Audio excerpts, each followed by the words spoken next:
And it just doesn't stop. 84, 85. I mean, this thing is horrible on gas.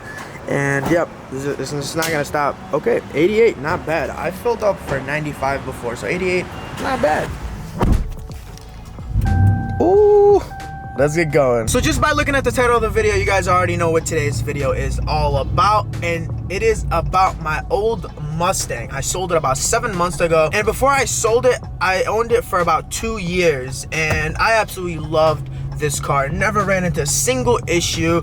It was on E85. I had no cats and a JLT intake. It made 471 wheel, and I absolutely loved every bit of that car, and I've enjoyed every bit of the 2 years of ownerships with that car. I mean, I put that thing through so many races, and it did so good. Even though I raced it, I took care of it.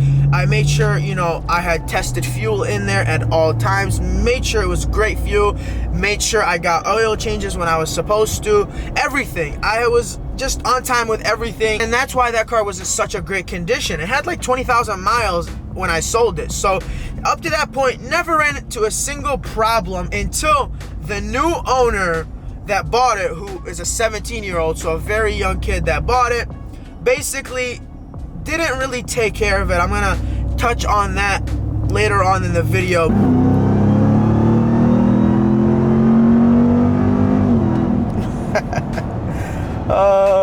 Don't you just love doing pulls in a pickup truck? And also, I have some great news for you guys. This truck is getting taken apart by the time this video posts, which means the supercharger is coming out. We are taking it to Joker's Performance. It's getting built, ported. I mean, we're gonna go insane with this. This thing is gonna go on E85. We're gonna put an upper pulley.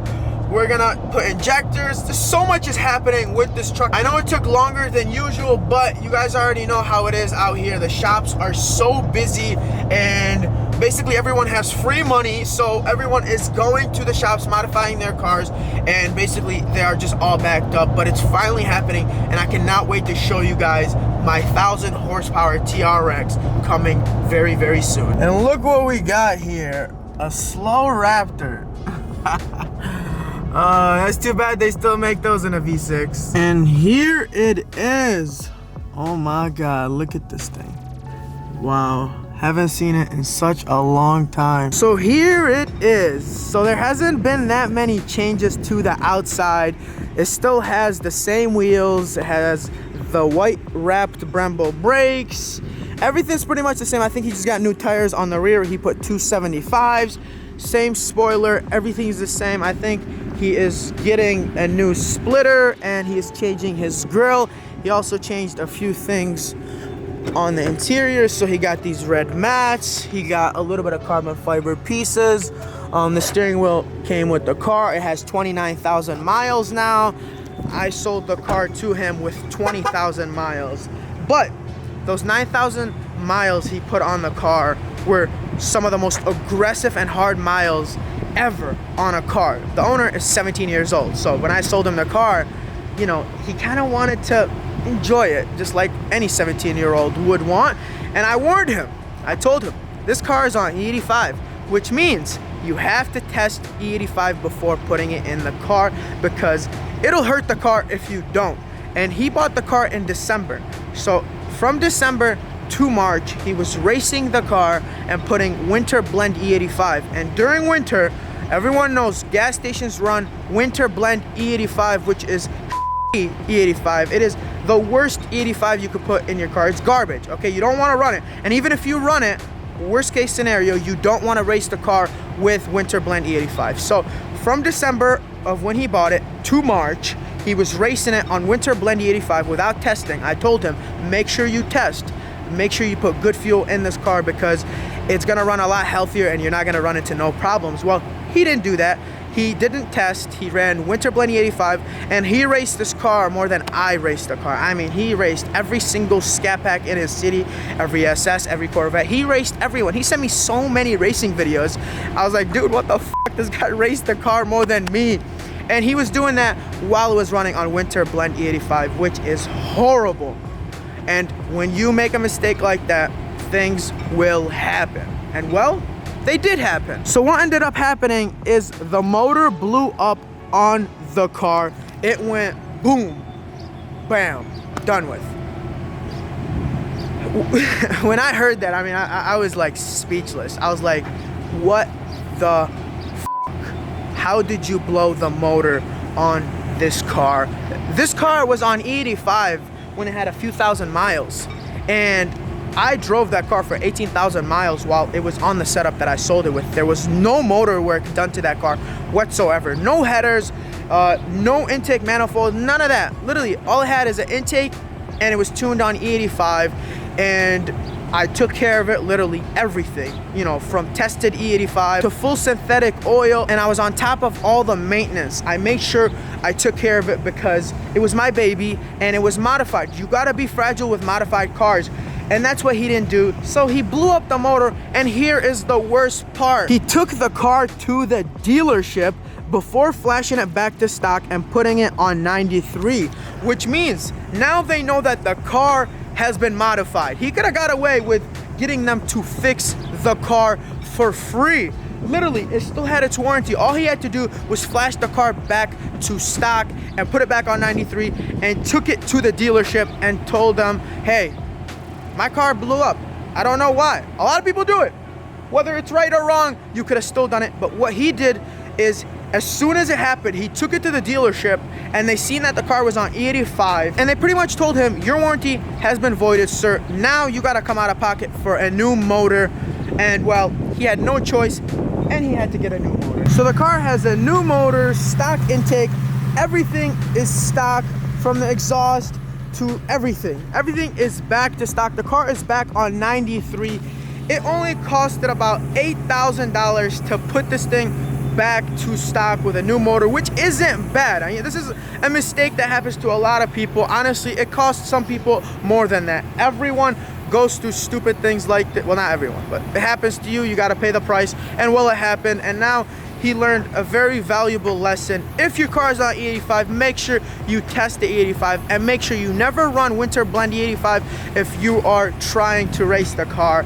And this was a very valuable lesson and it cost him a lot of money, but we are here and the car is back healthy and I'm just so happy to see it, man. This is one of my favorite cars that I've ever owned. I mean, just look at this thing. It is such a beauty, from the spacers to the drag springs that lowered it. It's just such a perfect car, perfect stance. I love everything about this car. I don't know, should I buy another Mustang? I don't know, talk to me in the comments below because I do regret selling this thing. So now it's time to take it out for a drive. I miss driving this thing. Oh, I gotta let him in. Let's put you on camera, man. So here's the new owner. Are you still 17? Or yeah. Are you still 17? Oh, great. I'm about to turn 18. About to turn 18. All right, let's put the seatbelt on. Oh my God, I miss driving this thing. Put the windows down, move the seat up. Wow, man. So you just got the motor, right? Mm-hmm. They said you gotta break it in, right? Yeah, 500 so, miles. 500? Yeah. So we can't beat on it today, guys, but you're gonna see a lot of this car. I'm gonna set him up some races after he breaks the car in. Oh man, it drives so nice, man. I miss having a Mustang, man. I can't wait until you break it in so we can do like a pull with this thing. And the best thing about this car, because it has a 10-speed, it averages great miles per gallon. What do you average right now? Like, I mean, he's at a 3/4 of a tank, and he has 226 miles range. So I'm thinking with a full tank, you got like 270, 280. That's great for a sports car. It is. I can't get that in my TRX. There's not a car that I have that gets more than 200 miles to range. Look at this house. It looks like a palace. Unfortunately, they have German cars in their driveway. Sorry about that. I know they go to the mechanic a lot. So it's here. It went through a lot. You know, it had the roughest 9,000 miles, blown motor, back to stock, $8,000 later. How was your experience with once you okay? What happened? I want to know how it happened, of how you blew the motor up. You got to explain this to us. I'm gonna be 100% with you. I was driving. I was cruising on the highway. I was going around 85. Cruising at 85. Cruising at 85. Out of nowhere, you hear a loud bang. A loud bang. Loud bang. I look in the back. There's smoke everywhere. Black smoke or white smoke? No, white smoke. White smoke. Okay. Then the car turns off, and then I can't see anything. I'm trying to switch. Then I just go and park on the side. When I get out, all you see is just oil. Oil on the engine oil all bottom? over the floor. Okay. As soon as it happened, you parked right away on the side of the road? Yeah. And what was going through your mind when this happened? I was scared. I first thought it was my tires, because the first thing that happened, it leaned, if that makes any sense. Okay, I went the other way, yeah. So I thought it was my tire. So I thought, let me pull onto the side, and then I turn around, there's white smoke, all that. But my experience with it, I was scared. Look, it was scary. I can only imagine if I blew a motor on a car when I was 17. I mean, that's got to be the scariest fucking thing ever, because like you don't even know what you did wrong. You don't even know how to deal with it. Like, what was the first thing you did? First thing I did, I called my parents. You're like, I fucking what? Did you say you blew it up? I didn't know what was wrong at first. I yeah. didn't. And first thing I did is I called my parents. They told me everything to do, just call a tow truck. You ended up towing it, right? Yeah. Okay. Back to my dad's place. Cause he hit me up, but somehow I never seen his message. I don't know. He got caught up in my DMs and I didn't see it. And I seen it like weeks later, and he's like, "Yo, I think I blew the motor on the Mustang." And I was like, "Oh my god!" Like, it hurt me like it was my car, and like it just sucks that he had to go through something like that. But part of the game is it can go wrong when your is modified. The only way your will be covered and you don't have to worry about anything is if your car is stock. Once you have a modified car, you have to know that it can go wrong, and you got to be ready for it, because it's gonna hit your pockets, and everyone deals with it. You know, it's normal. So it just sucks that it happened to him, and it happened to you at an early age. You're 17. You blew your first car up. Only thing I hate about this car right now is that the exhaust is stock. Oh, and these roads are horrible.